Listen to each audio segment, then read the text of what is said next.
नमस्कार, भारत लाइव ही देख रहे हैं आप। भारत लाइव में रातों रात देख रहे हैं। रातों रात यानी कि ऐसा शो जहां आपको हम हमेशा से ऐसी खबरें देते आ रहे हैं जिस खबर को जानने और समझने के बाद आप उसके आगे विस्मयादि बोधक चिन्ह लगाने पर मजबूर हो उठते हैं। आज भी एक खबर जो है हमारे पास है, बड़ी खबर है, और इस खबर से के माध्यम से आप भी इस स्थिति में पहुंच जाएंगे कि आपको लग जाएगा कि किस तरह से चुपचाप जो है गुपचुप तरीके से ठीक होली से पहले और तेजस्वी यादव और भाजपा दोनों साथ साथ हो गए। यानी कि भाजपा को तेजस्वी यादव का साथ मिला है, और जब भाजपा को तेजस्वी यादव का जब साथ मिलेगा तो सामने तो कोई निशाना होना चाहिए। तो निशाना कौन है? तो नीतीश कुमार। 9 से निशाना और 9 से नीतीश। नीतीश कुमार की नीति इस बार किस रूप में फंसी हुई है, ये बातें जो है आपको भी पता होगी। हम किस मामले की बात कर रहे हैं आप तो समझ ही गए होंगे, अगर नहीं समझे हैं तो फिर आपको बता देते हैं। बिहार विधानसभा भवन के भीतर जो कुछ भी राजनीतिक घटनाक्रम हुई, किस तरह से बिहार पुलिस के जो है अधिकारी, बिहार पुलिस के लोग वहां पहुंच जाते हैं, विपक्ष के विधायकों को घसीट के बाहर निकाला जाता है, कार्रवाई की जाती है। कार्रवाई हर तरीके से, हाथ से, डंडे से, जी पैर से, बूट से, सबसे कार्रवाई होती है, जिसके बाद विपक्ष पूरे मामले पर संवेदनशील हो जाता है। चलिए इस पूरे मामले को लेकर के देखते हैं। अब क्या वो जो होना था वो हो गई। एक कहावत है, कविता है, जो बीत गई वो बात गई। लेकिन यहाँ जो बीत गई वो बात गई ऐसे आप नहीं कह सकते हैं, जांच जरूरी हो जाता है। और इन्हीं मुद्दों को लेकर के जो है तेजस्वी यादव ने मुख्यमंत्री नीतीश कुमार से माफी मांगने के लिए कहा था और उनसे स्पष्टीकरण भी पूछा था। इसके बाद बिहार के मुख्यमंत्री नीतीश कुमार जब इस पूरे मामले में उनकी जब किरकिरी हो रही थी तो नीतीश कुमार जी ने एक गेम खेल दिया। गेम किन पर खेला चलो आपको बता देते हैं। बिहार विधानसभा के अध्यक्ष हैं विजय सिन्हा जी, भाजपा पार्टी से आते हैं और मतलब कोर हैं भाजपा के, एकदम मजबूती से भाजपा को रखने के लिए माने जाते हैं। आपने उनका वीडियो, उनका किस तरह से वो मतलब नाराजगी होती है उनकी, वो आपने देखा ही होगा, भारत लाइव की टीम ने आपको दिखाई है विजय सिन्हा जी के बारे में। अच्छे व्यक्ति हैं, अच्छे व्यक्तित्व के धनी हैं। लेकिन इस बीच जब नीतीश कुमार जी पूरे मामले को लेकर के जब सवालिया निशान में आ रहे थे, सवालिया घेरे में आ रहे थे, तो अब नीतीश कुमार जी ने अपना गेम जो है फेंक दिया, यानी कि पासा फेंक दिया बिहार विधानसभा के अध्यक्ष विजय सिन्हा जी के पास। और नीतीश कुमार जी को लगा कि ऐसा करने के बाद सब कुछ जो है ठीक हो गया, अब हम आराम से चैन की बंसी बजा सकते हैं। लेकिन तेजस्वी यादव इस बार नीतीश कुमार जी को छोड़ने के मूड में नहीं है। छोड़ने के मूड में तेजस्वी यादव जी क्यों नहीं है? तेजस्वी यादव जी दरअसल चुनावी मोड में आ गए हैं। असम हो या फिर बंगाल हो, हर जगह जो है जदयू के लोग हैं, बीजेपी के लोग हैं, और हर जगह तेजस्वी यादव अपने प्रत्याशी को लेकर के दमखम से उतरे हुए। चाहे असम की बात कर लीजिए, असम में भी देखिए ना, जहाँ नीतीश कुमार इतने सीटों पर उतरे हुए हैं, 37 सीटों के आसपास, वहीं आरजेडी एक ही सीट पर उतरी हुई है हीरा देवी को लेकर के, और वहाँ तेजस्वी यादव पूरा दमखम के साथ, एक ही सीट के जी पूरा दमखम लगाए हुए हैं, वहाँ पहुँचते हैं। खैर ये बात, इस पूरे मामले से यही बात कहना था कि तेजस्वी यादव जी जो है चुनावी मोड में हैं, और चुनावी मोड में है तो उनका मूड भी जो है एकदम बमबमाया हुआ है। बिहार के राजनीति के संदर्भ में भी यही बात है। ऐसे में हम देखें तो तेजस्वी यादव जी ने नीतीश कुमार के इस नीति को विफल कर दिया। कैसे विफल कर दिया? तो उन्होंने कह दिया कि जो बिहार विधानसभा के अध्यक्ष हैं विजय सिन्हा जी, उसमें हमारी आस्था है, वे अच्छे व्यक्तित्व के धनी इंसान हैं, वे ऐसा नहीं कर सकते, हमें पूरा शक नीतीश कुमार जी पर है। नीतीश कुमार जी के ही लोग थे, रिटायर्ड कई अधिकारी थे, और नीतीश कुमार जी के इशारों पर चलने वाले लोग ही आकर के हमारे विधायकों को उन्होंने पीटा। अब देखिए, इतना जब मामला हो जाता है, जब मामला बढ़ जाता है, और विजय सिन्हा जी का जब नाम नीतीश कुमार जी दे देते हैं, अब देखिए विजय सिन्हा जी करे तो करे क्या। जैसे ही तेजस्वी यादव ने विजय सिन्हा जी का सपोर्ट किया, विजय सिन्हा जी एकदम पूरा जो होता है फुल फेज में आ जाना, फुल फेज में, एक्शन मोड में आ गए, और उन्होंने जांच का आदेश दे दिया।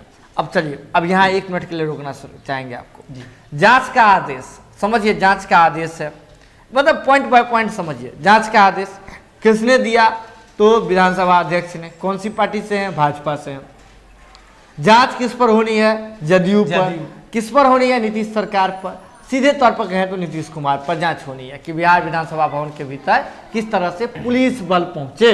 पुलिस बल, जैसे ही पुलिस बल की चर्चा आएगी तो आप समझ आइए गृह विभाग, और नीतीश कुमार के गृह विभाग पर किस तरह से भाजपा की नजर रही है सत्ता में आने के साथ ही ये बात भी जग जाहिर है।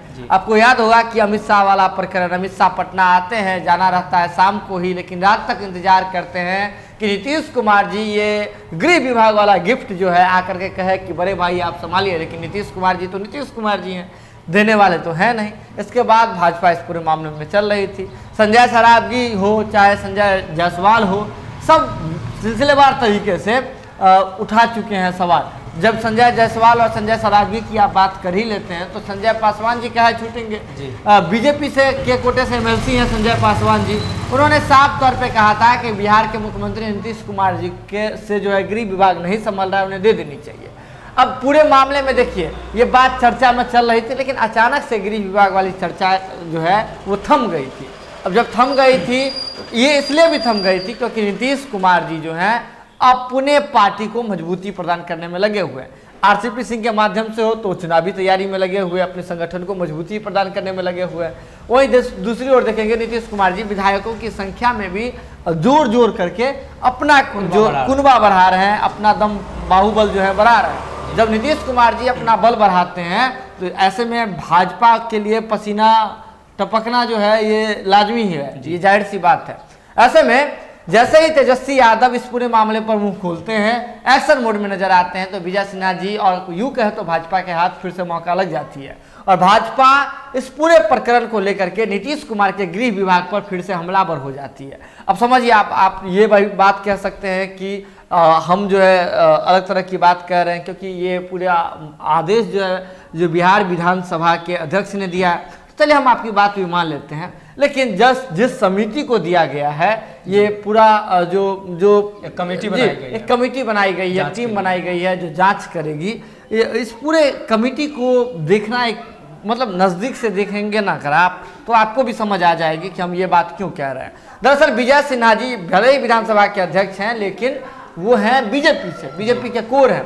और जो समिति बनाई गई है उस समिति में क्या फॉर्मेट है समिति का, कौन कौन से लोग हैं, किन किन पार्टी से हैं, ये देखेंगे तब आपके पास सारी बातें स्पष्ट हो जाएगी। तो हम सनी के पास चलते हैं। सनी, कौन सी कमिटी जो है वो बनाई गई है, कमिटी का नाम क्या है, कितने सदस्य हैं और कौन कौन से पार्टी से हैं?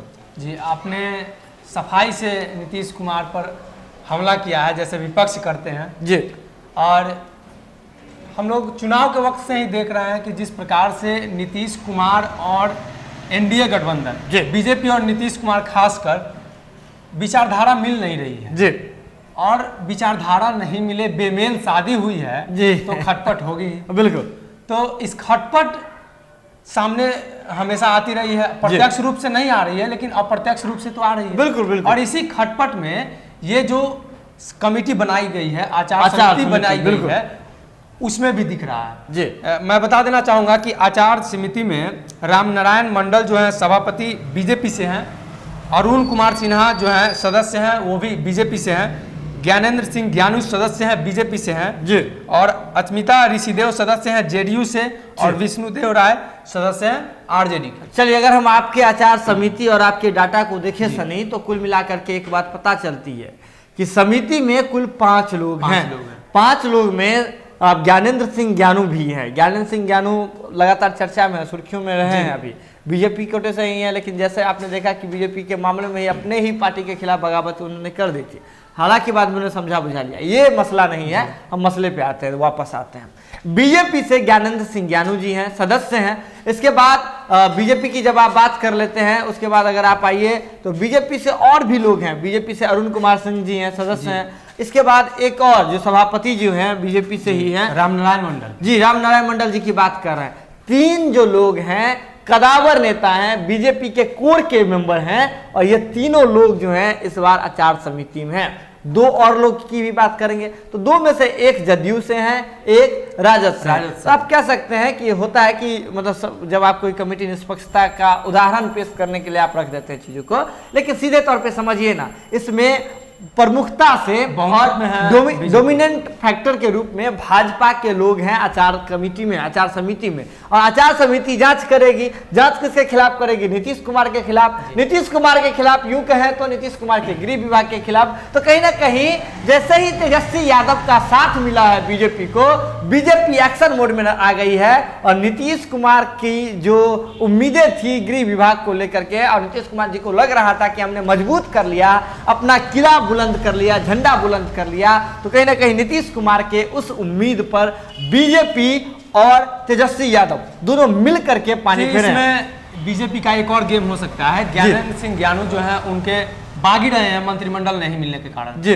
और इस कमेटी में शामिल करके उनको खुश करने की कोशिश भी किया जा सकता है। जी, ये बीजेपी अपने भीतर इस तरह का संगठन में बचाने के लिए तो संगठन को बचाव के लिए, लेकिन नहीं, बीजेपी कहीं ना कहीं टेस्टिंग भी कर रही है। ज्ञानेंद्र सिंह ज्ञानी के रुख को देखना चाहती है कि नीतीश कुमार जब सामने आते हैं तो उनका क्या तेवर होता है, उनका बॉडी लैंग्वेज क्या होता है। कहीं नीतीश कुमार से उनका लगाव पहले भी रहा है, अब ये बीजेपी भी डिटेक्ट करने की कोशिश में। लेकिन कहीं ना कहीं कुल मिलाकर के सभी बातों का लब्बो लुआ आज के रातों रात का बस यही है कि बीजेपी को एक बार फिर से मौका मिल गया है। तेजस्वी यादव के सहयोग से तेजस्वी यादव सूत्रधार बने हैं और एक्शन मास्टर बन रही है बीजेपी। बीजेपी अपने डोमिनेंट नेताओं को लेकर के उस आचार समिति के माध्यम से नीतीश कुमार पर नकेल कसने वाले हैं। मतलब गृह विभाग पर नकेल कसेगा तो नीतीश कुमार पर नकेल कसिए जाएगा ना।